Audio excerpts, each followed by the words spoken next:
compartiendo aquí en esta tarde el último tema que nos ha convocado durante todo este mes, peregrinar sobre y acerca del profeta Isaías y sus discípulos.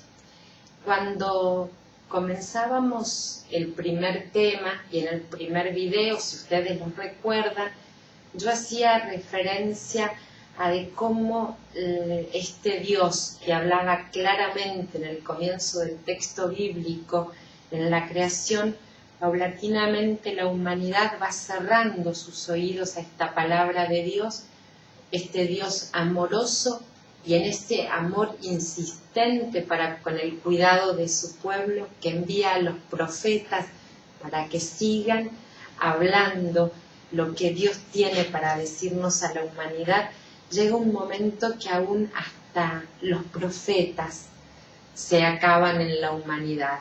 Viene un tiempo de sequedad, podríamos decirle así, de la palabra de Dios, hasta que en determinado momento un profeta de una zona muy pobre, que era carpintero, se para un día en una sinagoga y le presentan el libro del profeta Isaías, y abriéndolo encontró el pasaje donde estaba escrito: el Espíritu del Señor está sobre mí, porque me ha consagrado por la unción. Él me envió a llevar la buena noticia a los pobres, a anunciar la liberación a los cautivos y la vista a los ciegos, al dar la libertad a los oprimidos y proclamar un año de gracia del Señor. Jesús, cuando terminó de leer, cerró el libro, lo enrolló, los grandes rollos del profeta Isaías, lo devolvió al ayudante y él se sentó. Este texto con el cual Jesús, nuestro Señor, el que es anunciado por el profeta Isaías, inicia su ministerio de acuerdo a lo que nos relata el Evangelio de Lucas en el capítulo número 4, a partir del versículo número 17, es un texto ¿de quién? Un texto de Isaías, de el tercer Isaías. ¿Por qué hablamos de la existencia de un primero, de un segundo y de un tercero? Porque hay diferencia en cuanto al tiempo. Hubiera sido imposible que una misma persona hubiera escrito todo lo que el período del libro de Isaías abarca en el tiempo y en la historia cronológica. La segunda característica, porque solamente aparece mencionado el nombre Isaías insistentemente en lo que se denomina el primer Isaías. En el segundo y en el tercero ya no va a aparecer el nombre de Isaías. Hay una diferencia lingüística notable entre cada una de las tres secciones que componen este libro y también de la temática que la integra. Este tercer Isaías no tiene un hilo conductor, van a ser como si lo tenía el segundo Isaías con los cantos del siervo sufriente. El tercer Isaías está compuesto de mucho material heterogéneo, pero que al mismo tiempo lo que sigue afianzando es esta palabra de Dios que tiene para su pueblo, de inclusión, de esperanza, de un Dios que viene para todos. Dios que se va a encarnar, divinidad y sacralidad que se van a encarnar en Jesús. Justamente la palabra de Dios que se hace carne, el verbo que se hace carne, como nos lo relata Juan en el comienzo de su Evangelio. Cuando Jesús nace, viene a encarnar eso que los profetas, y sobre todo el profeta Isaías, había adelantado y había alentado a su pueblo a tener esperanza porque el Señor venía y el Señor siempre cumple su promesa, y el Señor vino y vino en Jesús y vino y se quedó en medio nuestro. Cuando Jesús nace, a su alrededor, quizás como una metáfora de estos profetas que anunciaron su venida, hay otros profetas que hacen una red para contener el nacimiento de nuestro Señor Jesucristo. Está Simeón, que profetiza cuando lo conoce. Está Ana, que es una profetisa que está en el templo cuando también lo van a presentar a Jesús. Está Zacarías, el papá de Juan el Bautista, y sobre todas las cosas está Juan el Bautista, la voz que clama en el desierto, el profeta que anuncia que detrás de él viene el que tiene la salvación.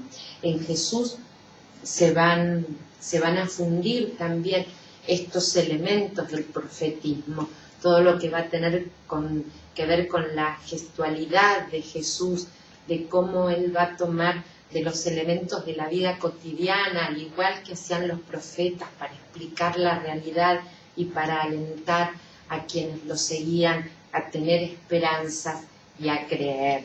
Y este profeta que se negó a sí mismo, que no temió la muerte a la cual lo iba a enfrentar, el testimonio de amor, de vivir su vida de determinada forma, y el anuncio de su victoria sobre la muerte con una piedra corrida en una tumba vacía.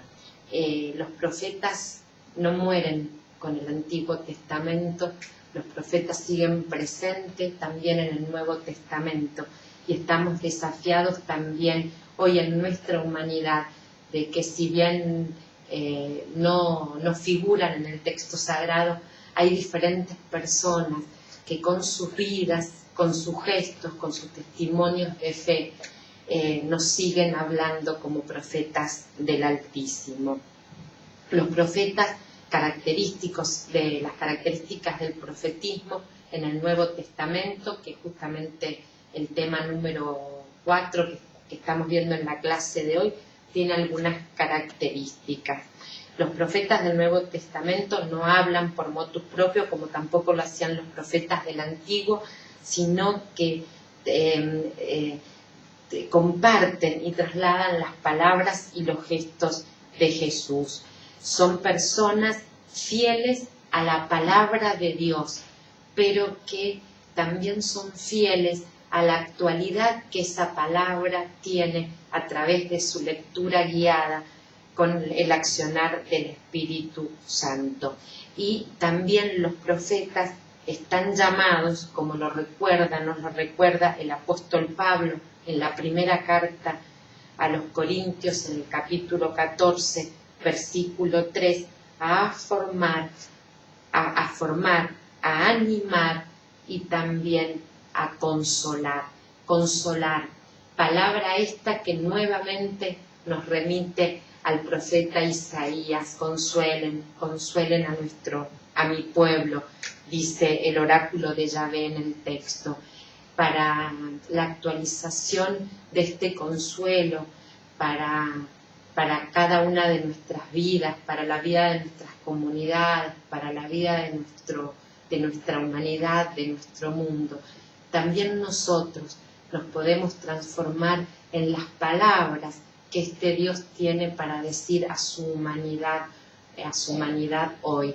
No escribiremos libros, no tendremos seguidores, quizás nuestro nombre no quede registrado en ningún lugar, pero sí nosotros, al igual que en la antigüedad, hoy, llamados por el Espíritu Santo, también estamos llamados a servir a la palabra de Dios. Una palabra que es contracorriente en la sociedad en la cual vivimos, y por lo tanto es una forma de vivir y también una forma de ser que es profética, con palabras de bondad, con palabras de misericordia, con palabras de consuelo, con palabras que nos lleven a vivir en inclusión, con palabras que nos lleven a vivir en amor, no declamado, sino proclamado con cada una de nuestras vidas. Que Dios nos bendiga y que a lo largo de nuestra vida podamos encontrar en los momentos de desesperanza nuestro anclaje también en el profeta Isaías, el profeta que nos anunció al Emmanuel, al Dios con nosotros, al Dios vivo. Un placer haber compartido este tiempo. Que Dios nos bendiga.